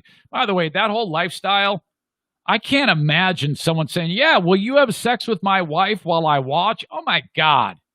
That is fucking insane, man. Granda told Reuters that the relationship involved him having sex with Becky Falwell Jr. while Jerry Falwell looked on. Now, the Reuters article just says looked on. And I don't think he was just standing there, though. You know, he was feverishly pounding his pud that whole time. Granda showed Reuters emails, text messages, and other evidence that he says demonstrates the sexual nature of his relationship with the couple, who have been married since 1987. Becky and I deployed an intimate relationship, and Jerry enjoyed watching from the corner of the room. Ugh. My God. If I approached Diana and said, hey, Diana, boring Dean is going to come over and clean the pool, and then he's going to slam you while I watch. Oh, my God. She would so have sex with Dean and kick me out. I bet you thought that I was going to say she would punch me in the stomach. No, she would. She'd punch me in the stomach. Dean, stay the fuck away. Don't have sex with my wife. Becky and I developed an intimate relationship, and Jerry enjoyed watching from the corner of the room. Granda said in an interview, who's now 29. He described the liaisons as frequent, multiple times a year, and said the encounters took place at hotels in Miami and New York and at the Falwells' home in Virginia. His friendship with the Falwells eventually soured, Granda told Reuters, in part because he wanted to dissolve his ties with the couple and fell into a business dispute with them. Now, Jerry said that, oh, yeah, my wife had a fucking tryst with the pool boy, and he tried to extort us. There's another side to that story. We're hearing it from Granda, which seems a hell of a lot more plausible to me. He first emerged as a figure in the Falwell's circle 2 years ago when BuzzFeed reported that the couple had befriended Granda and gone into business with him, buying a Miami Beach youth hostel, in 2013. Boy, maybe this is just the tip of the iceberg, you know? Maybe we have a full-on illegal sex scandal going here. Who knows? You never know, man. You never know, man. At the time of the BuzzFeed article, a representative of the Falwell family said Granda was, quote, offered a share in Alton Hostel LLC because Granda lived in Miami and would act as a manager of the youth hostel. What the fuck is a youth hostel anyway? I think I know what a hostel is. I'm not exactly sure, but I think I have an idea. Corporate records show that Granda currently has a stake in that venture. Becky Falwell did not respond to emails or phone and text messages from Reuters after Reuters presented its, hey, here you go, Mrs. Falwell, Granda here, the guy you was putting it to you but good while Jerry pounded his pud watching. Here's the emails and text messages. How do you respond? If I'm her, I respond by hanging myself. Shit.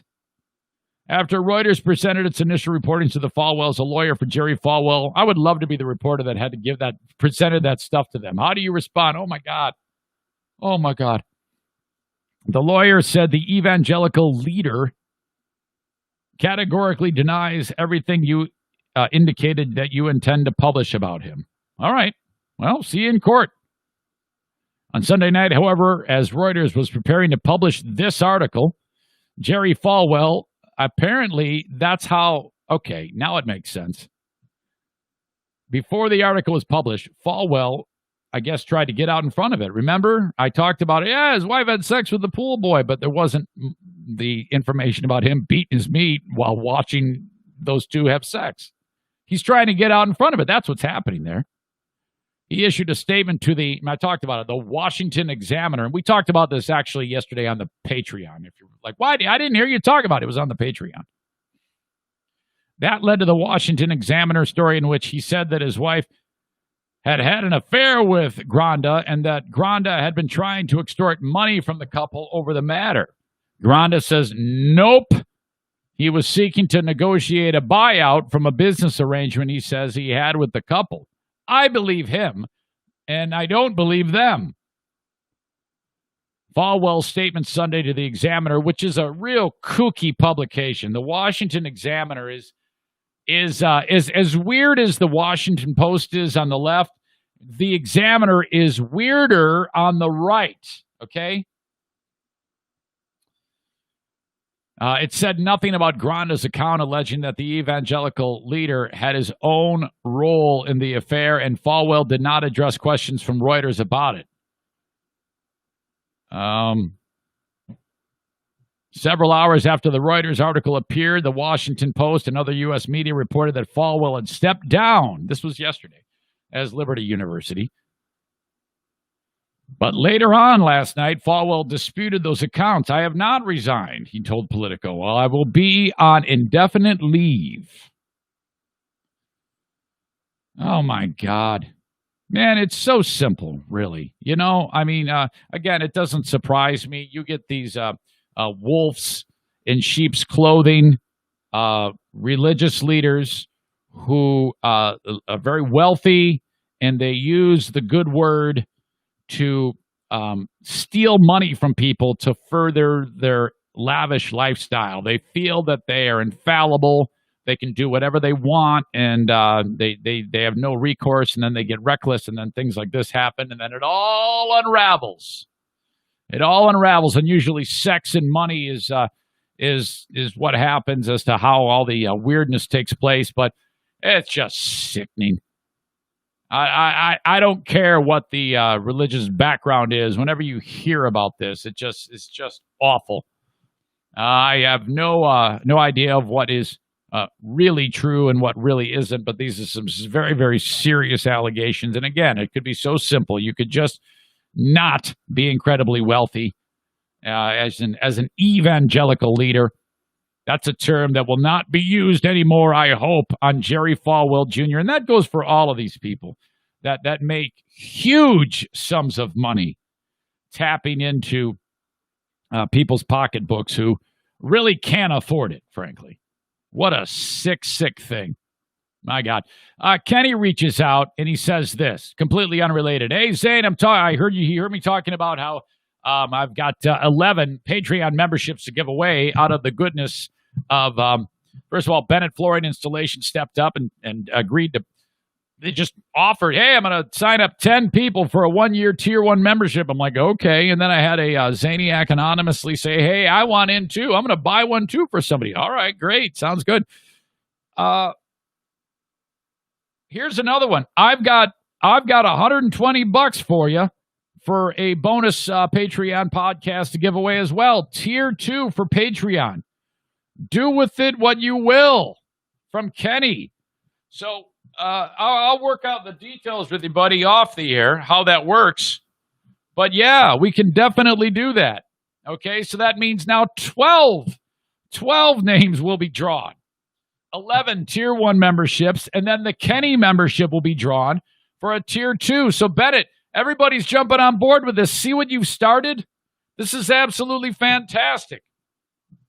Okay, folks, that is the lifeblood, the life essence of the podcast. Again, I would never ask you for that. You all just did that on your own, as you know. Would never ask for that. All I ask is that you support the show when you can, and even with just your time, even with just being a nice guy to people. Those are all good things. Those are wins in my book. Thank you, thank you, thank you for supporting this podcast. Okay, I've got more to talk about. The headline I have for you for the next story is She's Not Dead Yet. This is insane. I cannot wait to get into this story. And it happened in Michigan. This is, again, the type of story that you would hear like in like a faraway land, and you'd have to wonder on its validity, but it absolutely is true. But first off, as you know, I do cameos. What is that? Okay, go to cameo.com/Eric Zane to see a glimpse of my work. I shoot these little videos where you hire me for $15 and you say, all right, I want you to say hi to so-and-so. They're graduating from college today. And bust his balls. He loves you, and he loves it when you say mean things about him. So let him have it. All right, way to go, stupid. And I do a cameo. It sets you back $15. I get about $11.50 of that 15. When you're done, you can leave a tip. That's totally up to you. That is at cameo.com/Eric Zane or on the Cameo app. They're a lot of fun. I love doing them. I get about 1 or 2 done a week. And it's great. I just love it. Even if you have a little kid that likes following me on the show when I'm not saying nasty words, or maybe I'm at a hockey game doing my thing and your kids are like, I like that guy. He makes me laugh. I can do a cameo for the kids too. Of course, I won't be an idiot swearing like a moron. You basically tell me what to do. Hell, maybe you might say, hey, my 6-year-old kid wants you to tell him to go fuck himself. I don't care. I'm like, hey, little Joey, fuck you, you little asshole. Actually, I would never do that. If you hired me to tell your 6-year-old to go fuck himself, I would not take the money. Because there's like a decline button. You can say, I don't want to do it, and say no. Like if you ever hire me to say racist shit or something like that, or try to trick me into saying something, I won't allow it. I'll just decline it. Shame on you if you do that. It's never happened. Cameo.com/Eric Zane. How about Body Shop?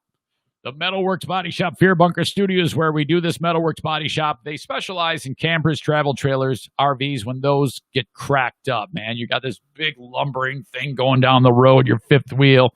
You're just looking forward to your trip, man. You can't wait. You're going to get 3 days of bliss camping. You might have a long weekend going. I know Labor Day's coming up, or no, what one comes up in the fall?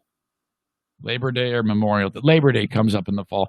You got this long weekend coming up, maybe like work till Thursday.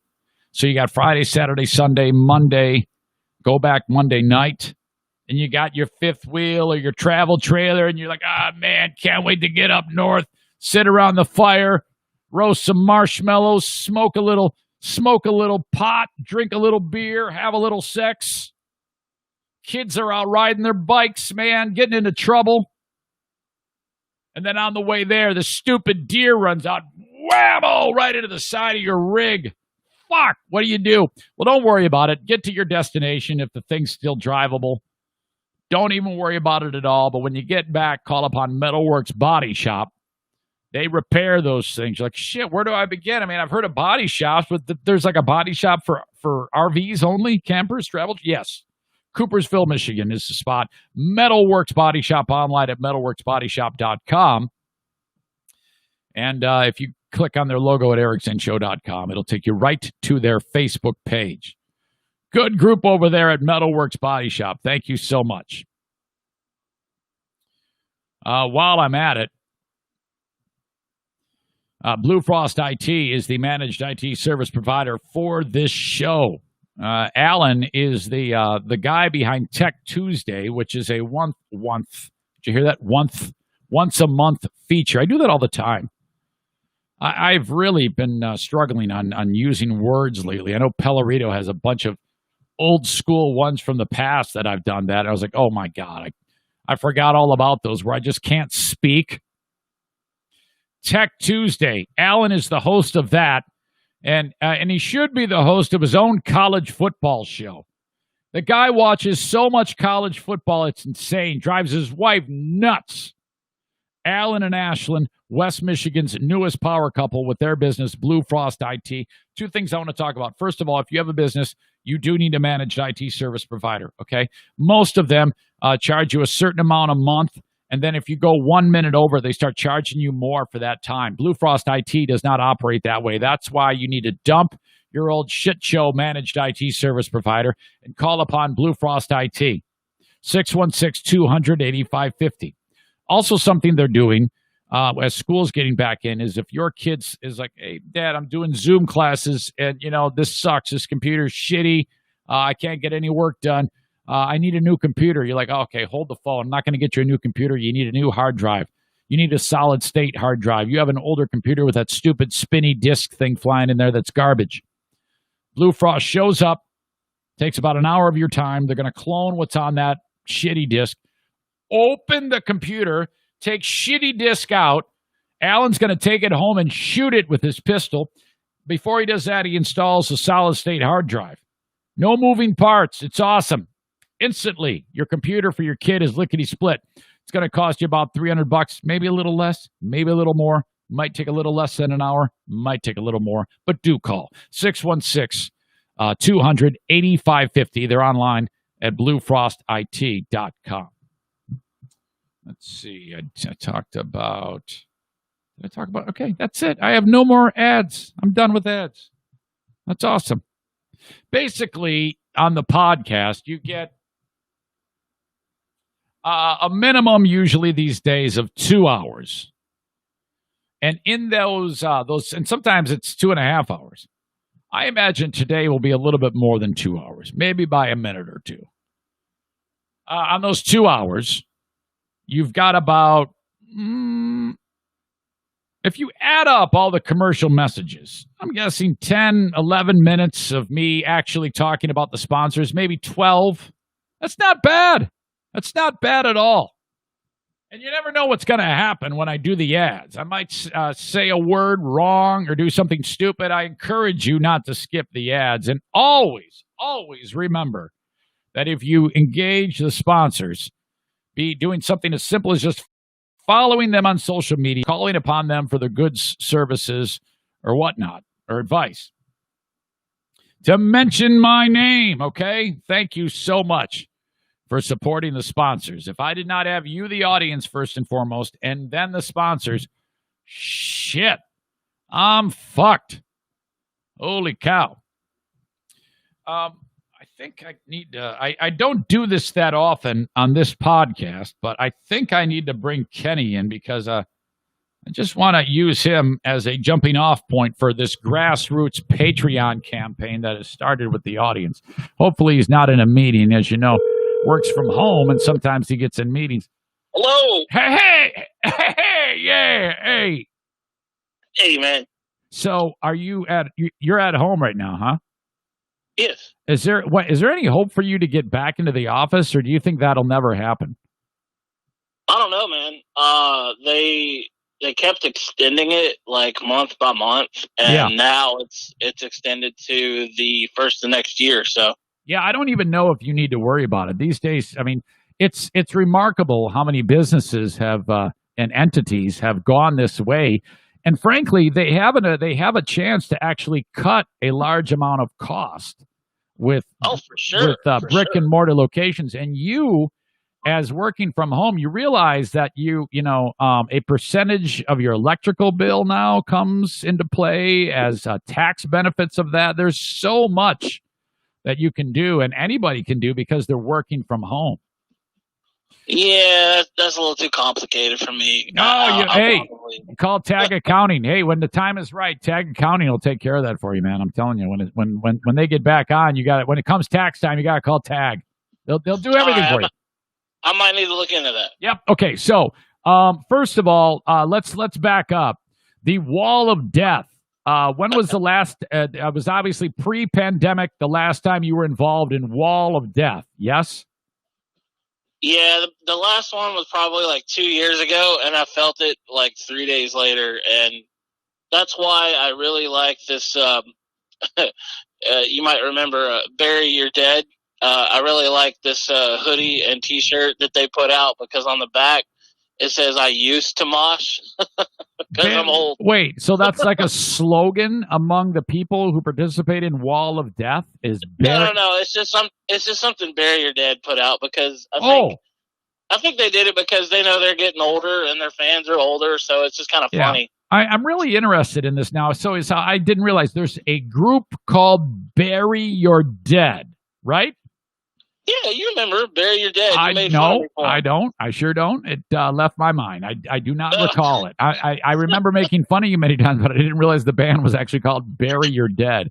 You actually brought it up without me even calling in one time. It was on Sudden Death.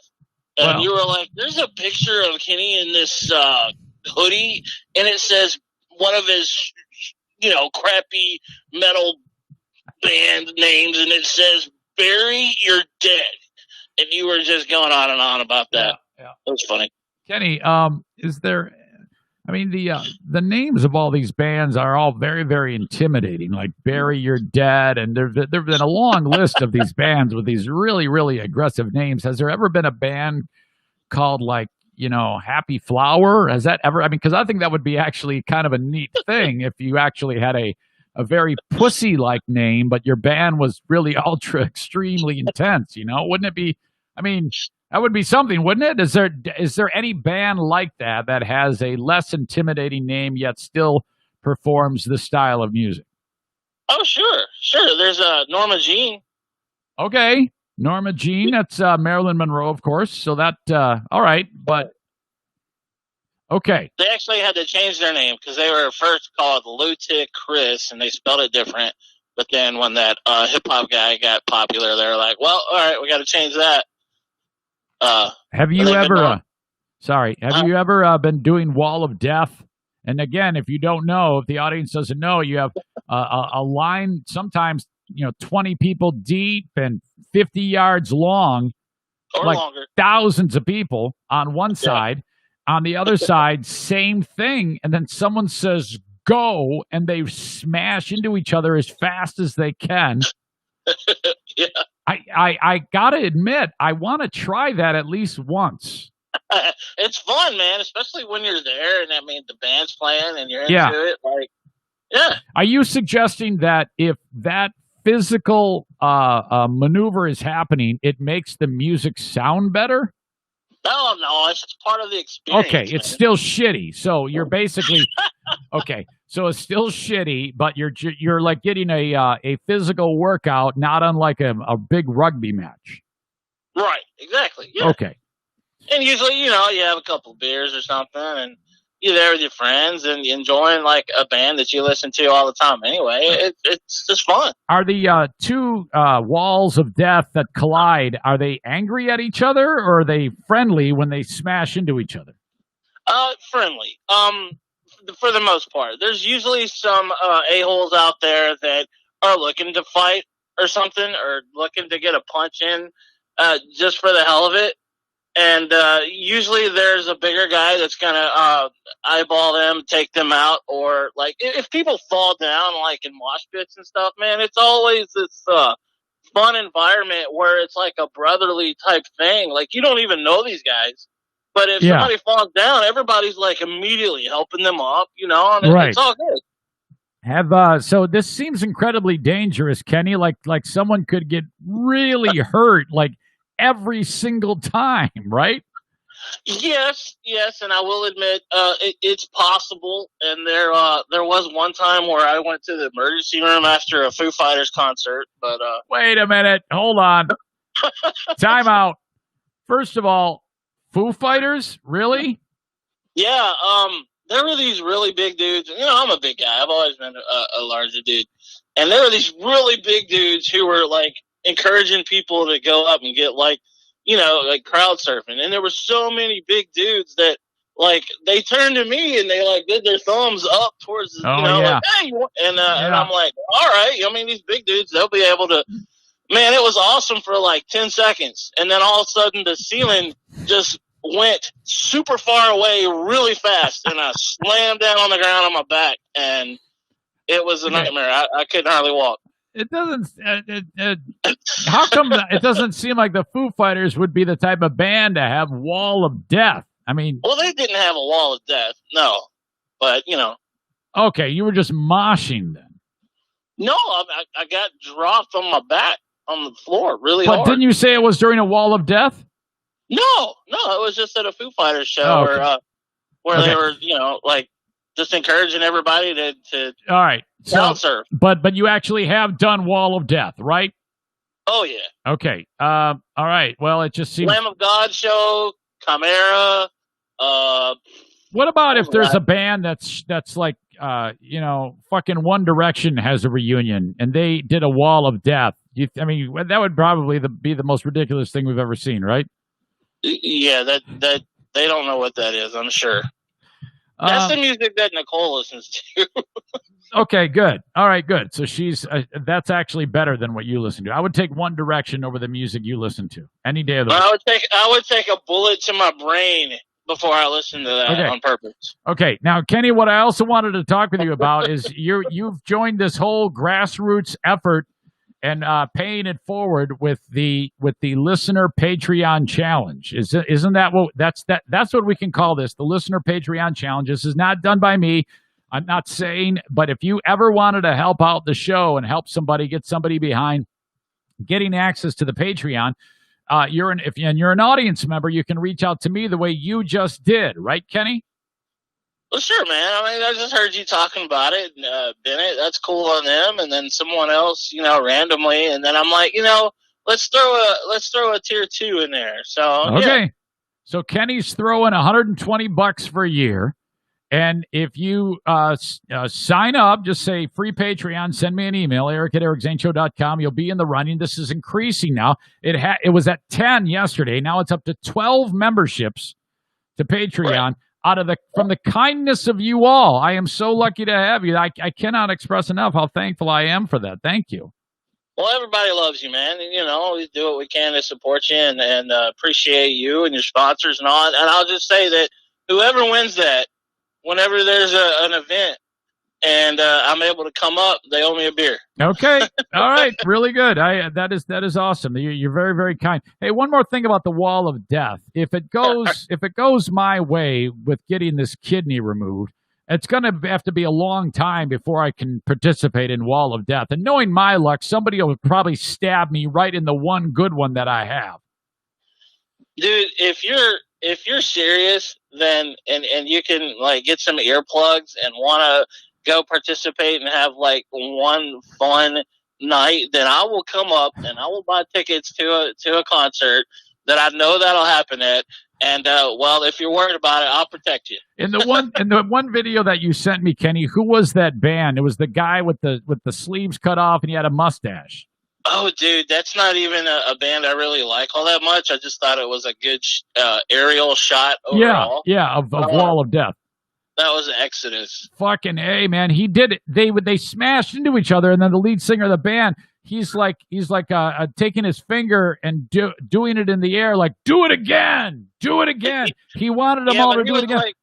He was like, all of you over there, I want you to kill all of them over there. And I was like, whoa, that's a little intense. Do women ever participate in Wall of Death, Kenny? Yes, there are some that are fearless. I would say your sexy voice Andrea types. Oh my God! Definitely. Andrea, Andrea is the toughest listener we have. I'm sure that she has. I'm sure Andrea is an unbelievable combination of beauty, brains, and brawn. She used to be a fucking state record holder power lifter. Holy shit, that's man! Intense. If she sneezes. If she sneezes when Jason and her are doing it, it's going to cut his dick off. Oh, God. Oh, man. These roads you go down with your statements sometimes. All right. That's it. I appreciate you. All right. Appreciate you, man. All right, buddy. I'll talk to you. There you go. Kenny joining us once again. Always a good time. We're going to be a lot longer than 2 hours. Okay. This happened in the Detroit area. Southfield, which is about 3 miles from where my wife and the Doobie Brothers used to live. How can you imagine this? Because in most places, when someone dies, the police come. They will determine whether or not there was foul play. If there was no foul play, I only know this because this is how it went down with David, Diana's brother. No foul play. They reach out to the medical examiner while they're on site. Medical examiner gives you like a case number, a body release number, and then the family will then reach out to the funeral home and say, this is the medical examiner body release number. Then the medical, funeral home will come and get the deceased. That way you don't have like the coroner getting involved. A lot of time the coroner is involved with all these serious cases, like somebody gets killed. They got to determine cause of death. That takes all their time in the world to do that. So this is how they do it. And that was the case here. Okay. The details are few on this, but it's just insane. The Oakland County, Michigan Medical Examiner's Office is involved in this. They gave the medical body release to the funeral home. James H. Cole Funeral Home picked up the body of the deceased 20-year-old who, after the police investigated, they said, okay, this person has passed. We don't know how. We don't know anything. She has passed. Body's laying there for extended time. They pick the body up. They take it to the funeral home. The body's covered up. They take it out of wherever it was, residence or work, who knows? Again, details are few on this.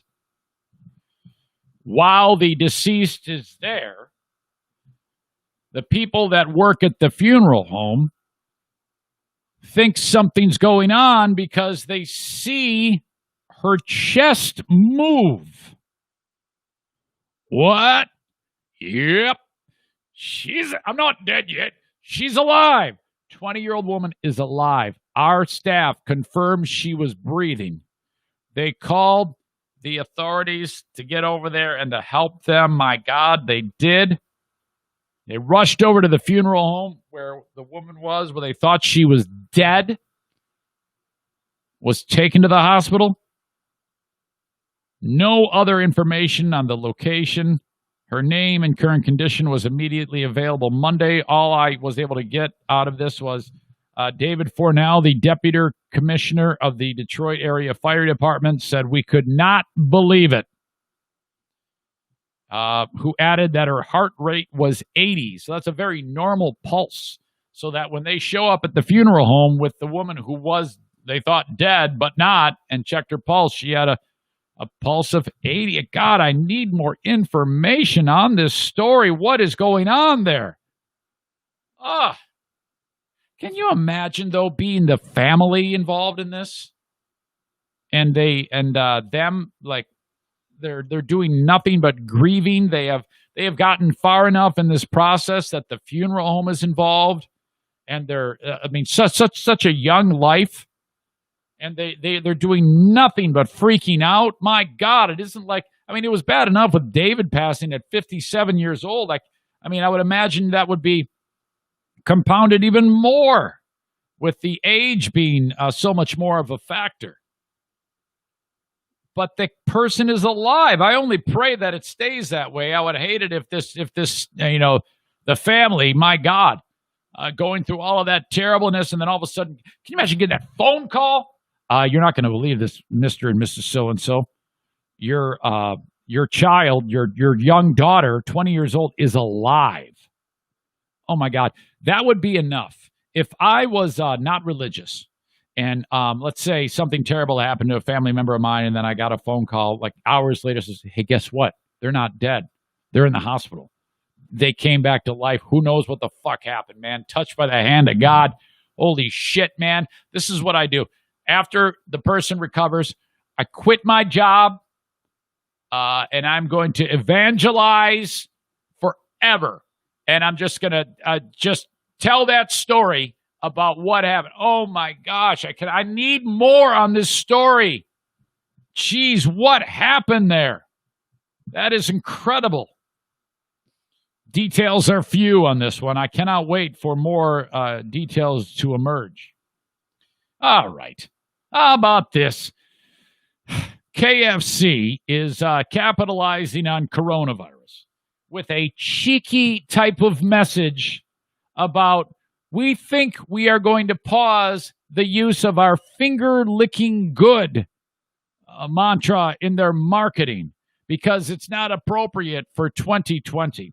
All right, let me just say this. First of all, finger-licking good, if you think about it, it's really fucking gross. It should say finger-licking good, really fucking gross. I don't think there's anything in the world that I could consume that I would ever want to lick my fingers. Because when I eat, first of all, fried chicken, which I love, but if I eat fried chicken, which mine is better when I make it, or eat KFC, the last thing I'm going to do when I'm done eating it is stick my fucking fingers in my mouth. I don't want to lick my fingers. Wait, I don't give a shit if that is your slogan. What asshole licks their hand after they eat fucking food? You know what you do? You wipe your hands off. It should say wipe your hands off good or go wash your hands. It's ridiculous that they even have that slogan. Who the fuck does that? If you're with someone who, when they're eating, they decide to start licking their fingers, you need to, leave. Dump them, end the friendship, whatever it may be. You don't want to be around a guy who's licking his fingers. Furthermore, the whole idea that it's not good, it's not appropriate for 2020. Are you implying that there is coronavirus on your chicken? Or you sat down to eat your chicken and you had coronavirus on your hand while you're eating it and you're now sticking it in your mouth? The whole thing is stupid. Reads a supposed lighthearted statement from the company. We can all agree this year has been like no other, and right now our slogan doesn't feel quite right. My God, it's so stupid. All right, thanks, KFC. For that, I'm buying Popeyes or Churches going forward. Folks, I thank you for listening to this stupid podcast. I try my best each and every day. If you're new to the show, I again thank you. If you haven't checked it out in a long time, I appreciate that as well. Any type of support, whether it be your time, if it's just your time, or contributing with the story here and there, that's awesome. Thank you. Thank you so much. Patreon.com/Eric Zane. If you could, subscribe, rate, and review to the free audio podcast. I would love to get more reviews. If you've already reviewed it, that's okay. But whatever platform you listen on, if you can throw some stars at me and review this thing, I think I mentioned it earlier, that would be awesome. All right, folks, Patreon is next. I'm going to feature another one that Nick sent along of Tyler Cassidy, his song about Louis C.K. Just so screwed up. All right, folks, have a good one. Talk to you down the road. Bye-bye.